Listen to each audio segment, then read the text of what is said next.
Hello, this is Ender, and welcome to my VRcade. I've wanted to try the Lighthouse faceplate for the Crystal because although the standard included crystal controllers do work quite well in most situations, and for most people, you're going to be happy with them. However, in my experience, when it came to Beat Saber, it just didn't work for me. I would lose tracking on expert level, and I can play some expert plus, but that's beside the point because it wasn't working in expert. So being able to put away my index headset and just be able to use the controllers and Lighthouse base stations I have with it is something I thought would be the ideal solution.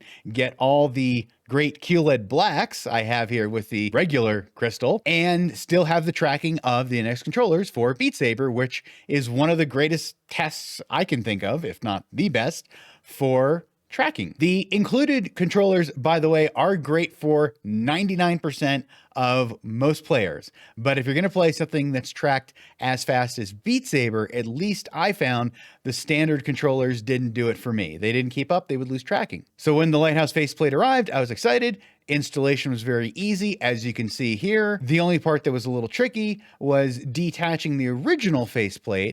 You can see here I only had a metal spudger, so I just put a piece of duct tape around the end so the very sharp edge of the spudger wouldn't scratch any of the plastic. And it seems like you might break it, but don't worry, the clips will separate and it pops off. And you just pop in the new faceplate, then go to your Pimax software, which, by the way, is very easy to use. I haven't used the Pi Tool software, which didn't have the greatest reputation, but the new Pimax Home software works just great for me. So I hopped into Pavlov, which worked just great.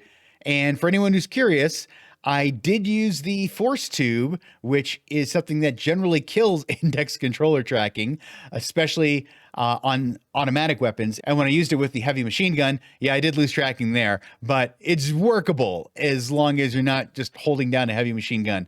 You'll lose tracking periodically. But anyways, that's a really obscure use case. Back to what you're probably caring about more. How does this tracking work in Beat Saber? Well, at first I was amazed. It was super fluid and fast and as smooth as I was used to with the index. I thought, great, problem solved.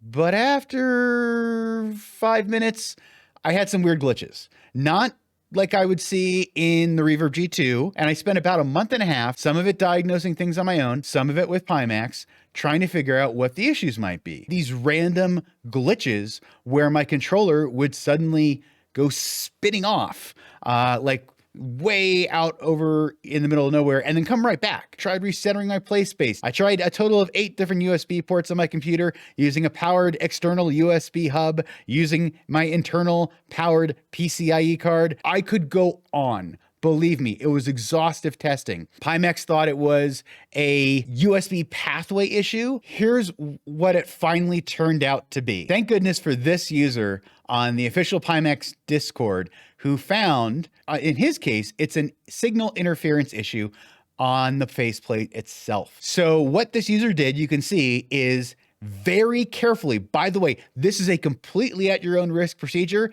I think if you just sent the Lighthouse faceplate back to Pimax, or if I'd done the smart thing and just sent it back, they probably would have RMA'd it, warrantied it, replaced it, and it'd probably be fine. But here's the issue, and this goes towards maybe some considerations for pre-ordering a future Pimax product. What this user discovered is that the antennas for the Lighthouse faceplate or the index controllers, and this has been a known issue, that the Watchman dongles, right? If you have them too close to your PC, the electrical interference from the PC will interfere on the signals. So what this user did was very gently, because these are basically pieces of tape, and if you tear them, you've basically destroyed your device. I had to move those index antenna away from the Wi-Fi receiver. So here's another thought. This might not even be an issue on the lighter Super, because to my understanding, they're not going to have Wi-Fi capability because they're not standalone headsets. I used a hair dryer and heated them up to get them nice and warm and loose, and very carefully pulled those antenna away. And I moved the antenna as far out as I could, just as this other user had done. However, there was one nerve-wracking part here, and he said the clearance on the faceplate and the crystal itself is so thin that in order to not put any pressure on those wires, I had to cut some notches. Fortunately in the faceplate, not on the crystal. and have a place for those cables to sit or rest in and not have any pressure put on them. So real nervous taking a pocket knife to my faceplate. One quick update since I've made this video and cut into my Lighthouse faceplate. User Insomnia Wolf was able to find a different way to route the antenna for the Lighthouse tracking that didn't require any cutting of the faceplate. Anyhow, once I got this set up just as this other user had and put it on, the problem is nearly solved. So now if I play for an hour, I might have a loss of controller tracking once every 10 minutes or so. And I'm okay with it. I would have preferred, of course, the Pimax got it right.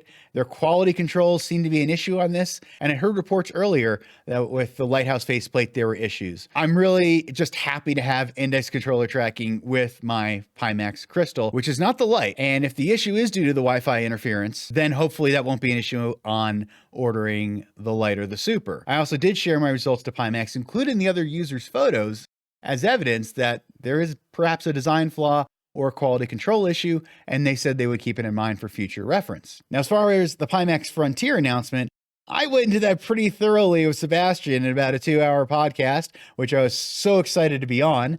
And we spent about an hour of that, at least, talking about Frontier. So I'll just say this. I think that the Crystal, having gotten it in the later round of reviewers, has been a very positive experience. There were some issues, such as the USB hub with, I want to say it's a micro USB connector that was very loose. Pimax did send me a replacement. They thought that might be part of the issue with a redesigned hub. But I say this because in the initial run of the Crystal, that was an issue. We heard things about some got arriving to reviewers damaged. Again, I had the benefit of not being the first round of reviewers. If you're not okay with a bit of tinkering, if you're not the most patient person in the world, I say wait for the reviews, even if you put in a pre-order and you might have time to cancel it. But here's the thing, I don't want anyone to be upset with me. I think it's very likely the Light is going to have less bugs than any Pimax device before, because really it's not a brand new model. They've stripped away stuff, they simplified it, there's less to go wrong. Chances are good that it's going to be a very reliable product. Now, I mention all that because, in short, Pimax is on the not just cutting edge, the bleeding edge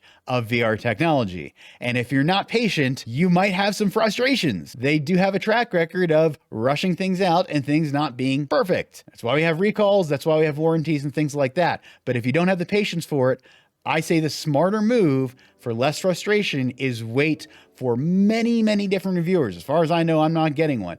Wait for the harshest critics to run it through its paces and see what issues there are, if any, before you get those surprise frustrations yourself. To wrap things up, I want to say thank you so much to all of my subscribers for helping me hit 1,000 subscribers. I have been working at this for quite a while.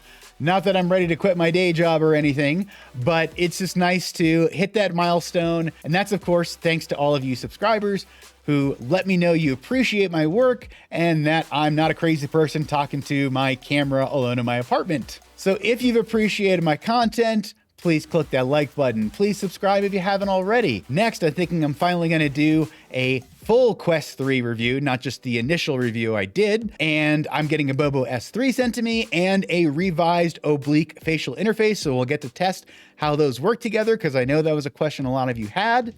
Thank you again for watching.